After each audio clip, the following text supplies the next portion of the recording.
All right. So welcome everyone for our next book review. This is the Central Asian book review series. We do have our own YouTube channel, which I hope you have managed to look at and subscribe.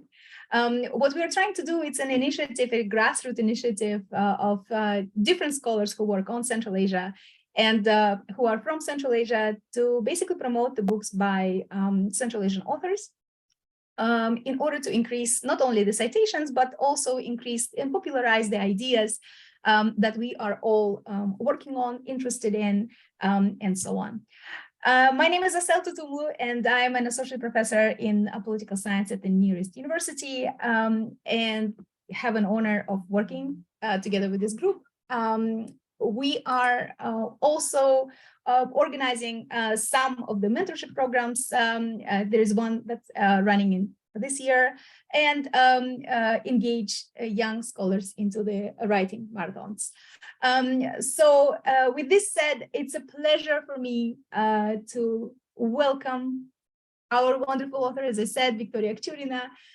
Viktoria has not only a very eclectic research interests, but also she is a very careful, and you will see that in the book, a very careful, thoughtful writer who works on state building processes. And particularly in this book, you will see the comparison of state building processes in Uzbekistan, Tajikistan, and Kyrgyzstan. She has also conducted independent field research on Islamic resistance movements in 2012, 2014 in Central Asia.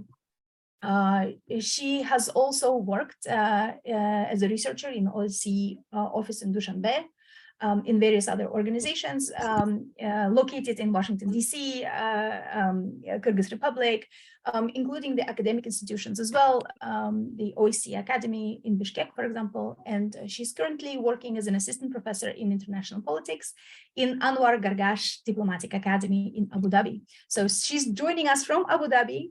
Her main research interests are on state building, governance, social racialization, social engineering. Viktoria, as I said, speaks multiple languages, English, German, Italian, and Russian. And therefore, it's again a pleasure for me to have her here. So Viktoria will have about 5 to 10 minutes talking about her book, the reasons why she wrote it. And then I will give the floor to another wonderful scholar, Jennifer Murtazashvili. And I will introduce Jennifer formally afterwards. Vika, the floor is yours. Oh, thank you very much, Asel, for this warm presentation. I don't know if I've ever heard so many good words about myself, but thank you so much. So first of all, once again, it's my privilege today to talk about this book a little bit, and especially in presence of Jennifer Murtazashvili and Diana Kudai-Bergenova, who have always been a great inspiration for all our research, also Erika Marat and Asel yourself. So thank you very much for making time for this.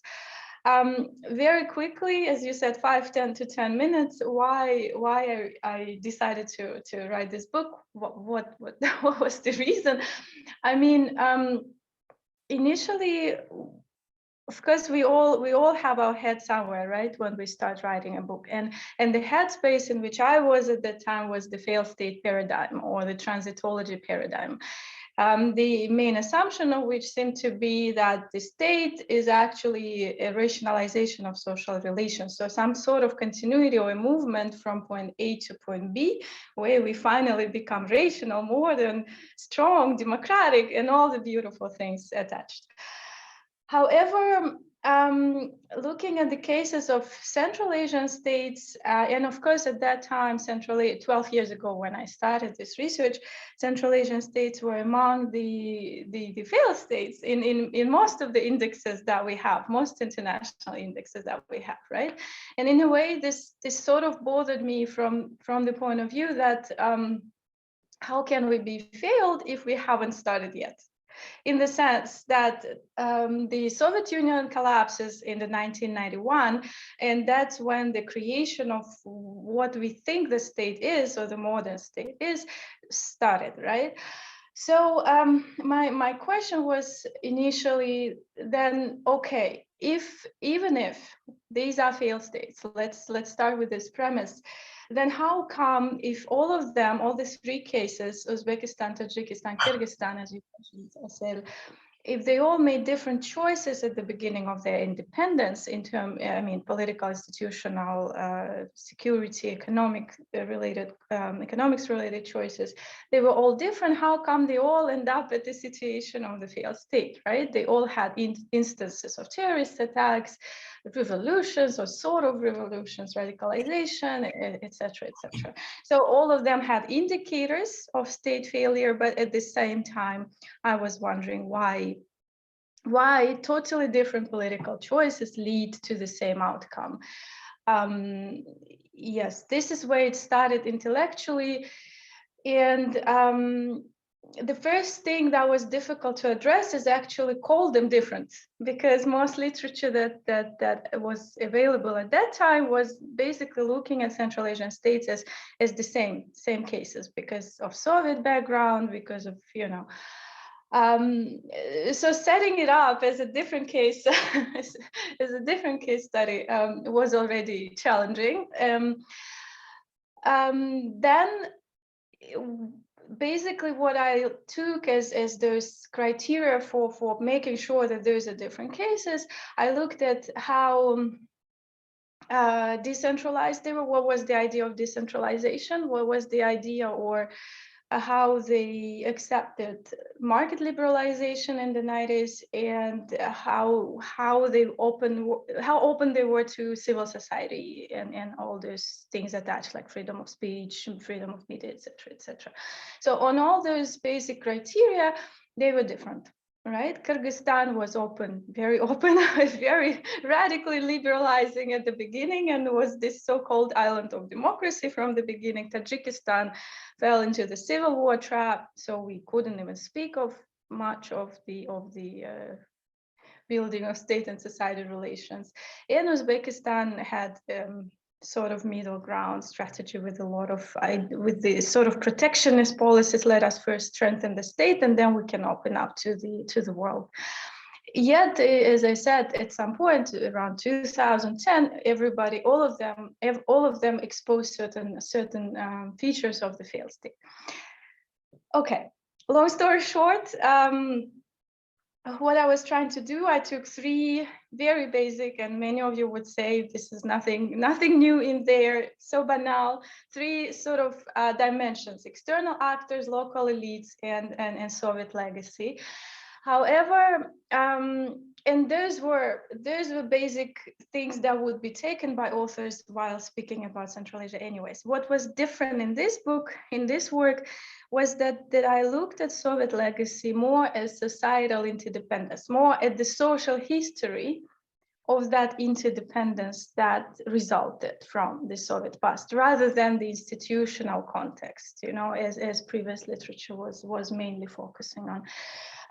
Then when it comes to external actors, again, I wasn't looking at it as a variable that then causes something, you know, when we can fall into the blame fallacy and say it's them who, you know, impose something, and that's not how I address it. Basically, I'm taking this dimension, looking at four areas of externally sort of sponsored state building, and there is a basic sociological dimension: security, civil society, economics, borders, and I look at the projects that address those very, very basic attributes of the state: territories, borders, and as I said, civil society.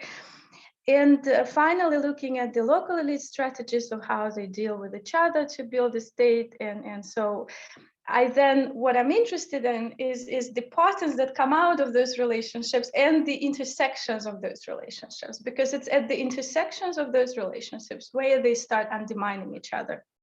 So that's how it's different from the previous work. So in a way, it's very classy in looking at the basics of the state. But it does put it into a historical context, especially social history or almost anthropological history. and then addresses the relationships and processes rather than fixed in time and space variables. Yes, so the results, if I again may make a long story short, what we can see is that out of those three, the kind of triangular causality, if we may call it this way, we see that all those projects, all those processes of making the states, they basically led to very paradoxical results or structural conditions that then undermine the possibility of completeness of state building or statehood. Specifically, when it comes to, for instance, creating the borders, we introduced the logic of separation, right? The logic of sovereignty, the logic of nation building, but the logic of separation, us versus them, somebody across the border who should be seen as a threat, etc. While at the societal level, at the grassroots level, there's this societal interdependence going on, and that's why the first empirical chapter is called Follow the Water, because in the example of water sharing across borders and in the example of informal trade, informal cross-border trade, you could see that these relationships continue. So if we imagine the space of Central Asia, especially of these three states that are sharing Fergana Valley, then it is an interdependent state, interdependent social space. But then you have borders that are splitting this space into three, and that's where we get a lot of processes that might undermine state building, including conflicts that are going on right now. The second result that probably is interesting or paradoxical was that on the one hand, these states, and again, this goes against what transitology tells us, or failed state paradigms tells us in general, as a result, these states, in some areas, they seem to be overly present or almost near absolutely despotic, and in some areas they are totally absent, and you have all these neoliberal processes going on. But when we have this, so when we let it be, right, all the neoliberal processes at the grassroots level without knowing what the grassroots level is, what that community-based or grassroots civil society or self-governance is, we do not know that an unintended consequence may be, say, what I call identity of resistance. Of course, it used to be called more like Islamist radicalization and all those scary terms, but in fact, we create conditions for identity of resistance, which form it takes, Islamist or Christian, or it doesn't matter, because resistance is there, and it's a cross-border, it's a transnational identity. And another paradox, again, another finding was that exactly because it's Fergana Valley and there are a lot of enclaves there, I could see that what Charles Tilly called the territorial fragmentation, when the central states don't reach out to those remote peripheral areas and create, in a way, land pockets. So in a way, we expect that those land pockets would be isolated, right? So isolated societies, especially because of highly fortified borders that they turned into after 2010. But they also expose a very strong level of transnational identity of resistance, or sort of a sense of belonging to transnational religious movements, etc., etc. So that's another paradox. You can create a totally isolated land pocket somewhere where the state doesn't reach, but then it would be connected to some other power network somewhere else. Therefore, outsourcing what could have been potentially the social contract between and sorry for my video, it does this sometimes. What could have been potentially the social contract between the state and society. So, and maybe final more theoretical implication, if I may, because this work was highly inspired by Charles Tilly and Michael Mann, two, again, very classy writers. But what for instance, both of them were suggesting in different ways. Like Michael Mann would be saying that fractured states are more dangerous than failed states.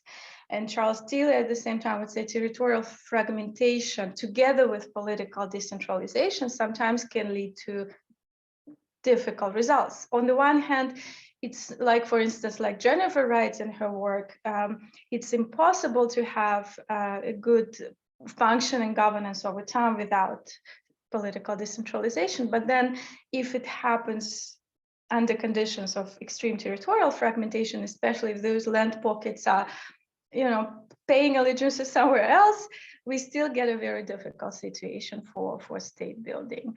So yes, the overall conclusion was that the states need to become more social if they want to become states. Sorry for tautology, but and we need to see what social practices are emerging in order to see what shape and what direction the state might be taking.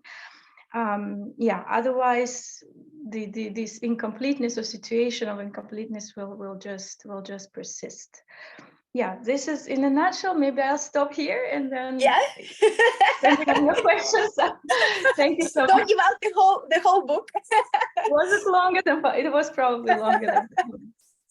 It's a pleasure for me to introduce our discussant, Jennifer Murtazashvili, because the research interests were so overlapping, and so I think I'm very grateful that you've agreed to actually participate. And again, because not only because you work also on similar type of topics, Jennifer is the author of multiple books.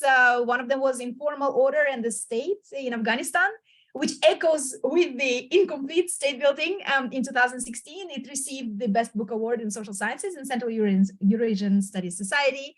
And she's also the author of a recent book, Land, the State and War, Property Institutions and Political Order in Afghanistan, together with Ilya Murtazashvili from Cambridge University Press. In this sense, your view and your understanding of state building and theory is really complementary, since your research focuses on the self-governance, security, political economy, and public sector reform.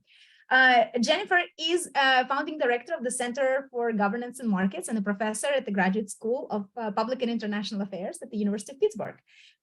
She's also a non-resident scholar at the Carnegie Endowment for International Peace. She's been advising multiple institutions, really keen and knowledgeable, and pretty much has great insights on Central Asia from the inside and out. And so we are very fortunate to have you, and I will give you about 10 minutes to share your thoughts. Great, thank you so much. And what an honor it is to be here with all of you today. And I'm just really inspired by the work that you all are doing to create this community. And, someone who really studies community, this is sort of my passion project. Is I'm always, I think that the way that people self-organize and create things in small groups on their own grow into really larger, more meaningful things. And it's really inspiring to see how scholars across Central Eurasia are creating these diverse communities to do really important things, advance agendas. And so this multiplicity of groups, I think, is the thing that it advances us, that moves us forward. It's not, these old static organizations are going to solve all the problems. It's got to be these communities of knowledge. And I see this among Afghan scholars. I'm working with, many communities in Ukraine as well. And so I just want to thank you for this, because what you're doing is truly, truly inspiring. And it's really just an honor for me to participate in this conversation today. Victoria, I just want to say, congratulations on your book. It is really an enormous accomplishment. And I just want to say a few things about how I think your book is not just important for the study of Central Asia, but broader. I think that your book is, first of all, it's extremely well written, and it was a pleasure to read. So, academics, some can write, some cannot, and some wear their scholarship lightly. And what I love about your book is that it is really sharp. It it brings us into these debates, but it's written with love. And you feel that from the very beginning of your book. There's a love letter to Central Asia that you begin with. I mean, it gave me like goosebumps when I was reading that. And I felt that throughout. You use metaphors, you use language of water and streams, and it's like poetic. And so I just want to congratulate you, not just for that, but for writing a book, I think, that is very accessible to so many people. And so the theory that you present, the theoretical perspective that you present, I think is not just important for Central Asia. It's how we think about the global South. It's how we think about weak states. I lived in Uzbekistan for 5 years. From 1997 to 2002, and I found myself banned from Uzbekistan. That's why I worked on Afghanistan for so many years. And what I was always confused about the way people described that Uzbekistan was a weak state or failing state. I said, no, this is a very strong, purposeful state that has a mission, and the things that it wants to do, it chooses to do, it's doing them very well. Some of the things it doesn't want to do, it's not doing those very well. But we assess this as like weakness. And the idea that these states in Central Asia are particularly weak, I think what your book does is sort of blow up those dichotomies and asks us not to use those kinds of labels, to sort of stand back and to say, this idea of incompleteness, right? What state is ever complete? I don't know. Like you point this out in the very beginning. It's like, is the United States complete? No, like we're fighting here about many things and seeing many failures across the board. So I really like the way that you set this up, that there's no linear path towards progress. We don't know where we're going. And many places are going to go in many different ways. And I think the political science literature, actually, that you engage with so heavily in your book really doesn't do us any favors when we think about strong or weak or consolidated or not consolidated. As you point out, like we don't know where we're going. So there are no linear processes to this. So one of the questions I have for you, and I just want to have more of a conversation because, us academics, we could talk all day long. We don't have a lot of time, is, I was thinking about your work and sort of the decolonization frame. This is a really important conversation. And one place where I don't think that we've had this conversation quite enough is on the state building literature. And so much of the state building literature relies on Weber, relies on Tilly, relies on Mann, relies on the European experience. And to me, I want to scream, right? Because like, why is Tilly the definitive argument of what a state is or how a state forms? Why haven't we moved beyond these debates? Why can't we decolonize our understanding of state building to understand that like the way that the Europeans form states isn't going to be the way that others do?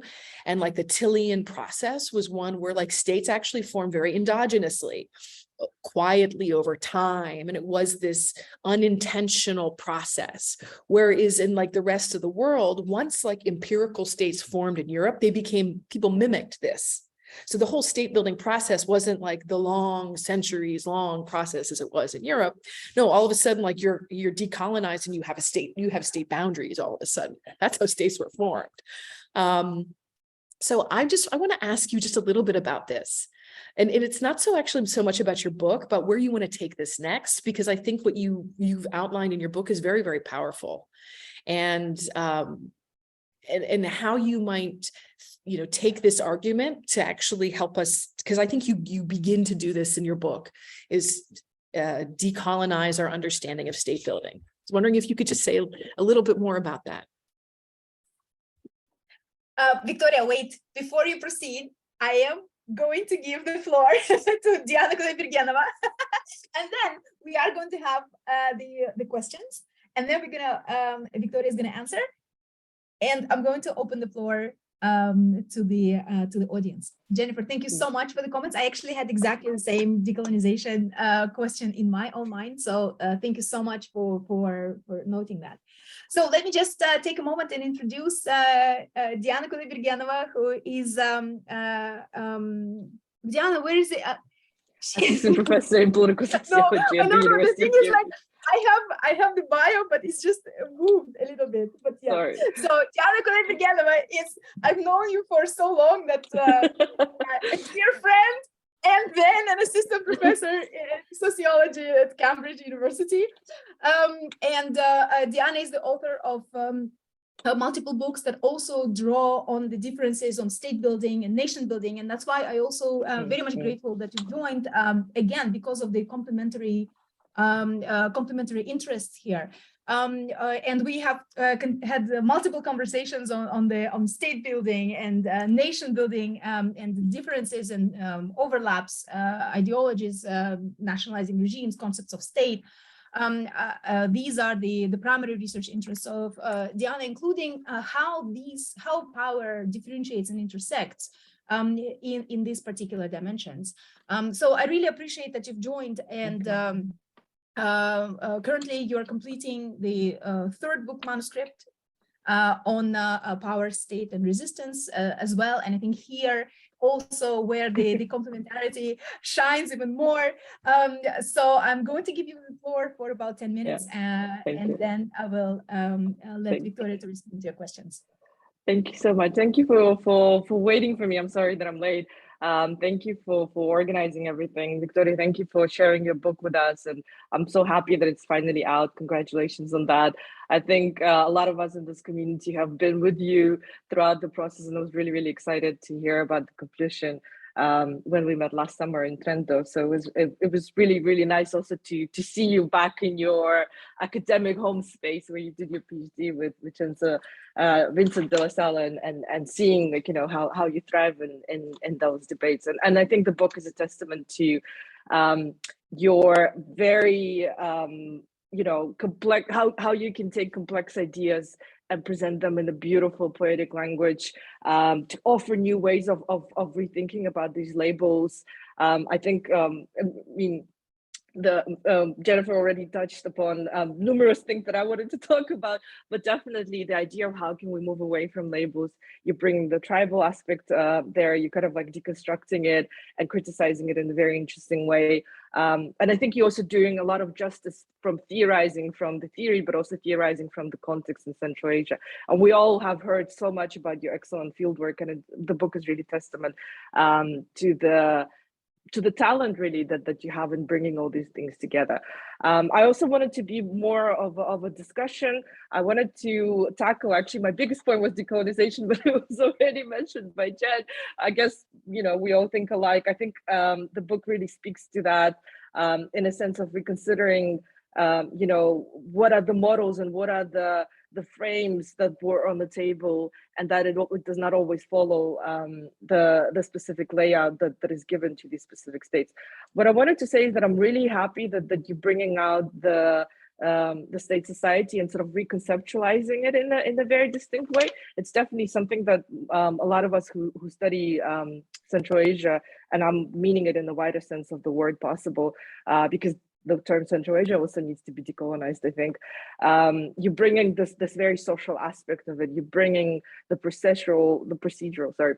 you're focusing on the processes and the complexities on the ground, which is, I think, is absolutely fantastic, and you know, that's exactly what we needed to see in these complex debates. I really like the theorization and your discussion with all of these theories that you're bringing about, but then there's also a very important thread across the book, which is about theorizing. I wrote it theorizing from the complexity of the state in Central Asia, and the state I'm putting in sort of the inverted commas, or in a capital state. It's sort of like, what do we mean by that?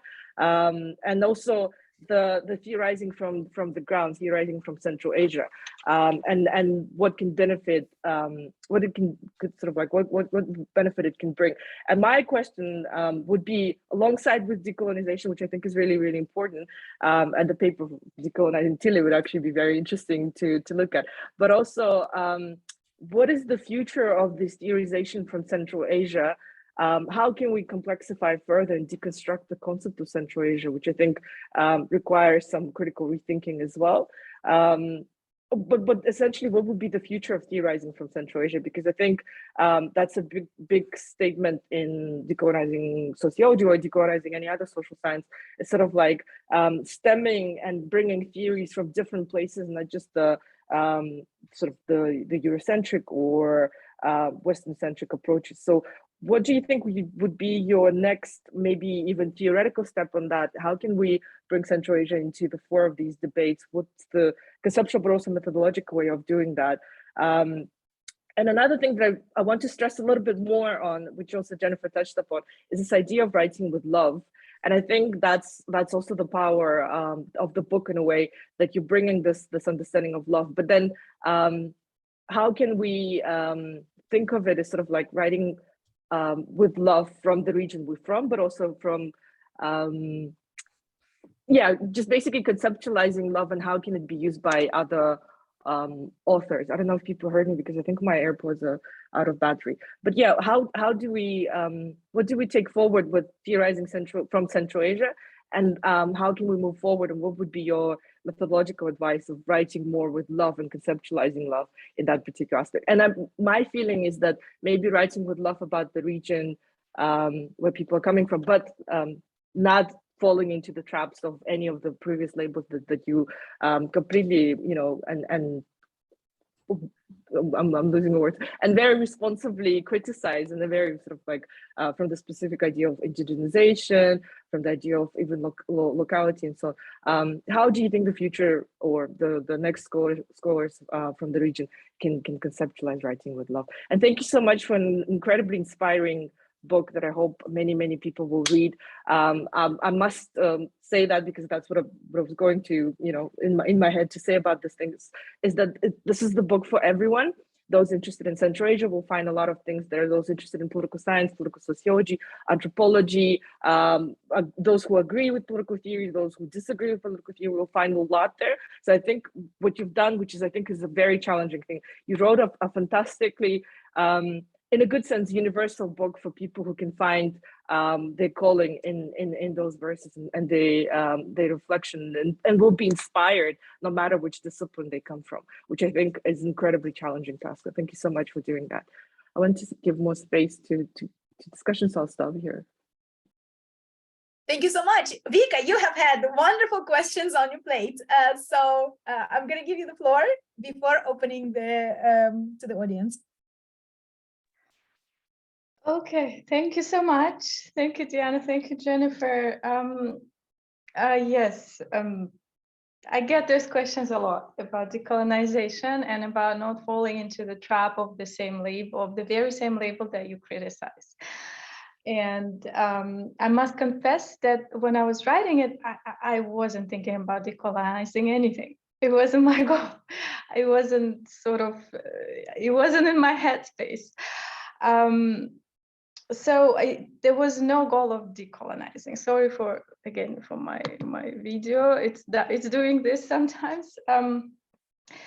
So as such, there was no goal of decolonizing. The goal was to just better understand and sort of see where that failed state paradigm that was very, very dominant at that point in time, where it went wrong. So for me, actually using Tilly and Mann and going back a little bit to the classics in a way, or to the basics, was an act of resistance in a way to the failed state scripts, because at least this way you could stay within the debate, because I don't believe that we should totally dismiss it. And this is my personal opinion here. I don't think any knowledge should be dismissed just for being Western or non-Western or Eastern or whatever. But of course, I understand the value of creating new concepts and new tools instead of using that. For me, I was, yes, like as far as I could go in the decolon, as I said, I didn't have that purpose. So, but that's why I see that the furthest I went in the decolonization is to call the state building incomplete. But again, to be a bit self-critical, I would say it can be seen as very similar to what a failed state is, right? So the differences are in the nuances. So the difference is in the how and in actually explaining what it means on the ground. So yes, it's just that much. It's just so much that I have done. That's why there's a lot of work to be done in that direction still. So again, the furthest I went away from that was to try to address those dichotomies, the formal, informal, strong and weak, etc. And that's why I'm talking a lot, or institutionalized, not institutionalized. That's why I was talking about the spaces in between rather than formal, informal, or the spaces where things overlap. Like again, Michael Mansour calls it spaces of interstitial emergence, right? Because he's saying that not everything can be institutionalized, or some things can never be institutionalized. Some relationships can never be formalized on institution or institutionalized. So this is where I sort of find my little niche and bring it further, and that's why I call those spaces. The language I used was just to say land pockets, right? That's just as far as you go with the conceptualization. But as I said, it wasn't my goal. That's why probably I hope there will be more research done on that. So how we could sorry, how we could bring it to the future, the decolonization, and how to theorize from the ground without falling into the old traps. Well, on the one hand, we all know that like we need more ethnography, right? We need more modern ethnographic archives in Central Asia. And if you want me to reflect on how we would call the region Central, I think Central Eurasia is again the furthest we went, right? But still, so on the one hand, we need like rich and thick ethnographic archives, but at the same time, we know that we still need to place ourselves somewhere in the debate, in the global debate, and by dismissing everything that there is, I'm not sure that would fly, you know. So that it needs to be some sort of gradual process. So my only suggestion would be to look at those spaces that hasn't been institutionalized, that we don't know how they're called. And one of the examples could be actually what is called civil society, or community-based or grassroots civil society, because the research on civil society in Central Asia that we have mostly focuses on NGO sector. That's why I call it NGO sector, because I do see it as an industry that is actually very elitist and connected to the ruling elite, at least in the way it was created at the beginning. So it has very little to do with the society as such. It's actually a very distinct political economy and a very elitist political economy, right? So then we may think, okay, then the next step would be to focus on communities. But when we focus on communities, that's where the difficulty comes in, because there's no map of those communities. We still have a map that is either based on the Soviet understanding of administrative districts, or on the religious understanding of, say, mahallas, jamaat, something around the mosques, etc. How do we then map those communities? For instance, that could be another venue for research and conceptualization from the ground. In terms of, and maybe one way methodologically to sort of get away from the same trap would be to always look at the framing, like how things are framed, and make sure that we do not use the same framing, or do not empower the framing to acquire the life of its own. Because failed state paradigm or transitology was very much a framing process that then acquired the life of its own and became an industry, an intellectual industry of its own, right? That could be a way if I need to reflect on that. But as I said, I didn't have this goal to really decolonize, but that would be my thinking about that. As for writing with love, to be honest with you, it's just in my acknowledgement letter. My idea was to highlight. But we feel it throughout. We felt it throughout the book, through the stories, through the way it was written. Yeah. So. Yes, I mean, what maybe the only thing that was in between the lines that seemed like love was that I wanted to show that Central Asia is not ethnocentric as much as the conventional literature looks at it. Central Asia is not what it seems, neither on the social level, nor on the state level, nor is it so on the individual level, you know, to highlight and underline that diversity and sort of deconstruct all those lineages that can actually lead us to totally different ideological, cultural, and political roots. So this multi-layeredness of that society, the ruptures that society faced, so the empires that died in there, this starting from scratch all the time, you know, that's what was in between the lines. And it was difficult, and I think what Diana was trying to say is also this writing from home while being from that region, writing about that region. In a way, it is seen like an easier task because you are from there. But I'm sure that my colleagues would agree that it's sometimes a more difficult task because in the first place, you do not know your region until you start doing the field work on your region. Then you do not have enough of the outside. There's distance from that love, quote unquote, right, that you have. So you learn in the process to take some distance and be both an insider and an outsider at the same time to, you know, to provide more or less objective view. So then in terms of field work as a researcher, as a quote unquote local researcher, I don't know what it means. That's another dichotomy. We don't know what it means, local and international, but okay. Another, of course, you face a lot of logistical issues during that field work. You need to talk to the state authority in a different way than a foreigner would talk to the state authorities, etc. And that might influence how you theorize and conceptualize.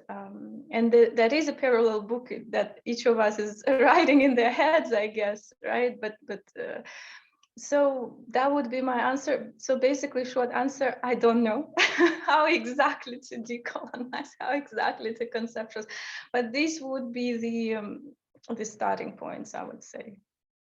Yeah, thanks.